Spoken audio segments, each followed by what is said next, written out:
What is up, guys? Welcome back to the channel and welcome to this prediction video.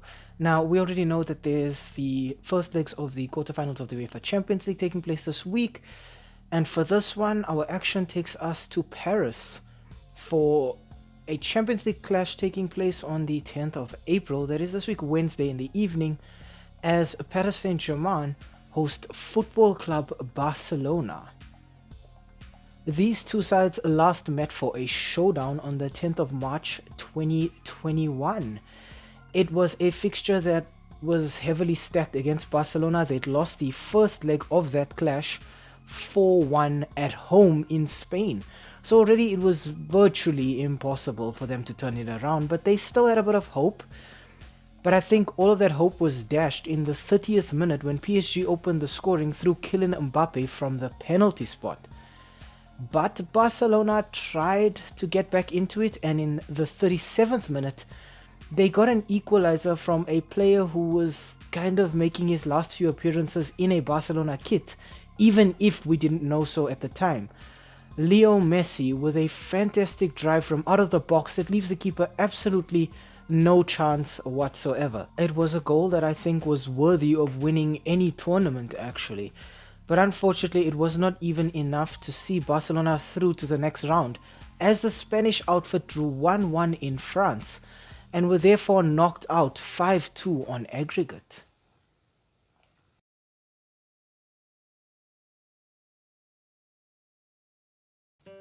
We start off our team analysis with the home side in this one, Paris Saint-Germain.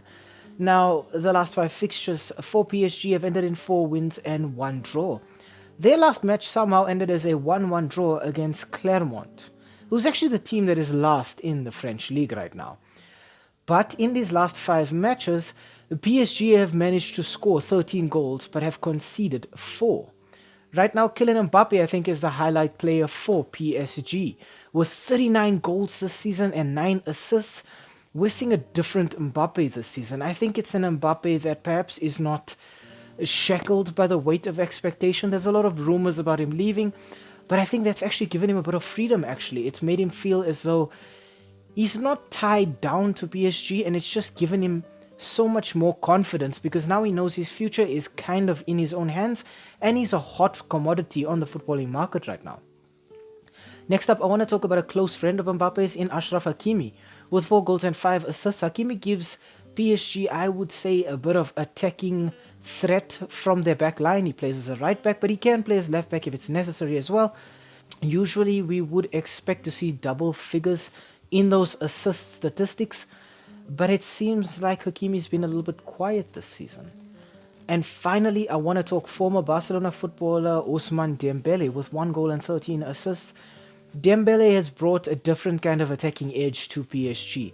His chemistry with Kylian Mbappe has been fantastic to watch, and it seems as though Dembele has finally gotten over the problem that he had at Barcelona, which was recurring injuries. Dembele looks like a player who might be inconsistent, but he's managed to stay clear of long-term injuries, and I think that is what PSG needed from him.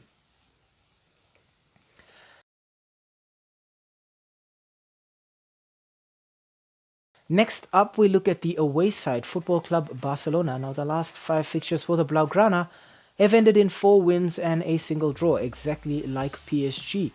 Their last match ended in a 1-0 victory at home against Las Palmas in the Spanish La Liga. In their last 5 matches, Barcelona have scored 8 goals and conceded just 1. And I think that says a lot about this new Barcelona we're looking at right now. The standout player for Barcelona so far has been Robert Lewandowski with 20 goals and 9 assists.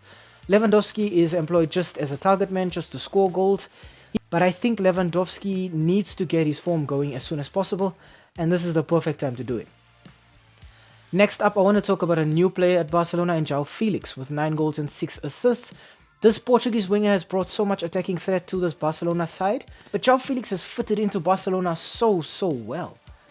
And finally, I want to talk about another new player at Barcelona in Ilkay Gundogan. With 5 goals and 10 assists, Gundogan seems to be the main man for Barcelona in their midfield right now.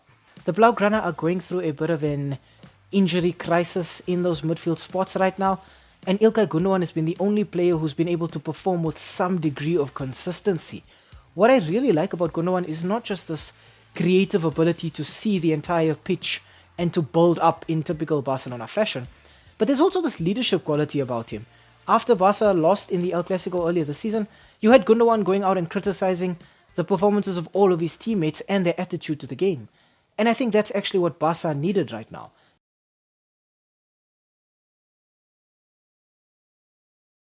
Okay, we move on to the head-to-head in the S3M2 Verdict. Now, the last 5 fixtures between PSG and Barcelona have ended in a nice little split actually.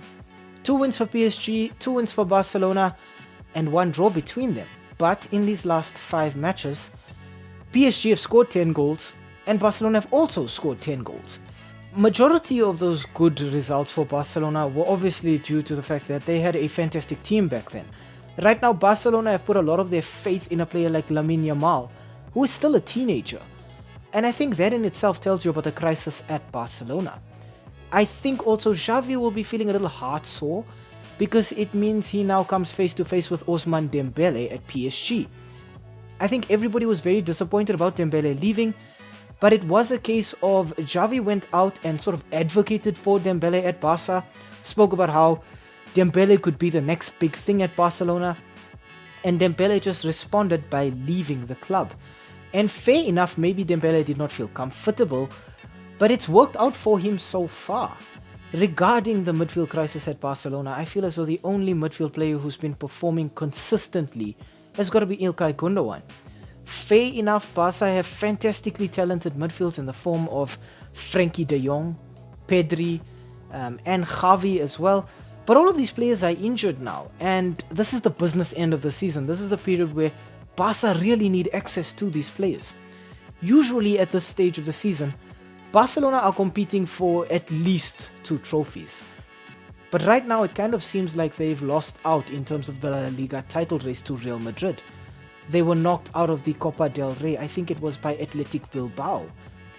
And the Champions League seems to be their only saving grace, to the extent where if Barcelona had lost to Napoli, there were some massive rumors doing the rounds that Xavi would effectively lose his job. And I think he was actually aware of that. But after they managed to pull off that, what I would call a miracle against Napoli, he's made a certain kind of U-turn on that stance. Xavi seems to be willing to stay at Barcelona now, willing to sort of convert things, maybe bring up a new team with younger players like Lamine Yamal and like another player, Fermin Lopez, who's had to deputize in midfield and who's done quite well so far. I think another difficult factor for Barcelona in this one is Kylian Mbappe. Mbappe is playing with a different kind of freedom right now. Fair enough, there's a lot of transfer rumors surrounding Mbappe, as always. But now the plot seems to have thickened. It seems to be edging closer and closer to the eventuality that Kylian Mbappe is probably going to join Real Madrid.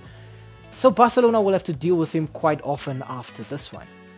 As for this match in particular, I think Barca have their work cut out for them here, honestly. I think it does end in PSG's favour. It's not just in midfield that Barca have a crisis. They've had a crisis in terms of their goalkeeper. Ter Stegen was out injured for large periods of the season as well, which is why Barca sort of lost ground in the league race. And I think PSG is the kind of team that will take advantage of this. PSG are looking like a different kind of animal this season. Before, PSG looked like this team that was made up of individuals who were good but couldn't play together. And now they've solved that problem. They've brought in new players like Lucas Hernandez from Bayern Munich and like Martin Skriniar from Inter Milan, players who have this quality. And then on top of it all, they now have Carlos Soler who can knit things together for them in midfield. PSG, I think, in terms of playing, whether it's possession style and just dominating the ball or counter-attacking style, I think they have a fair degree and a well-balanced side that can do both equally well. And I think that is why Barcelona will struggle here. Barcelona still trying to play that build-up play, possibly able to do counter-attacking now with access to players like Rafinha and João Felix. But I still think PSG just have a little bit too much in the tank. I think PSG end up winning this one 2-1. I think Barcelona do end up getting a goal because PSG kind of looks shaky at the back at times. But I don't think it's enough. I don't think that single goal is going to be enough for Barcelona to go through to the semi-finals. I'd like to think they have the potential to do so because they do still have fantastic players.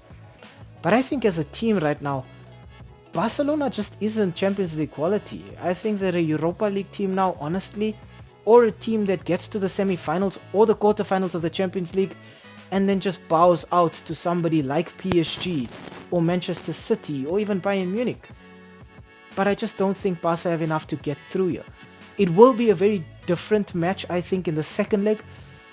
I think both sides will have a go at each other, but I think that PSG playing this one at home in France gives them a certain advantage here.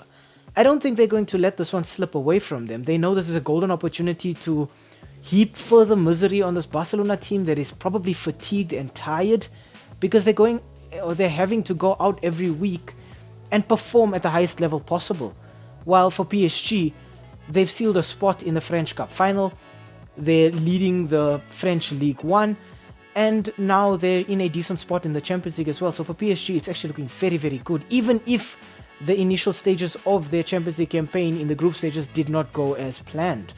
I think Barcelona, if they look at those matches that PSG played in the group stages and learn from it, they can get a result here, but I just don't think it happens in the first leg. I think PSG have the first leg in France wrapped up quite nicely, and I'm going to stand by PSG 2, Barcelona 1.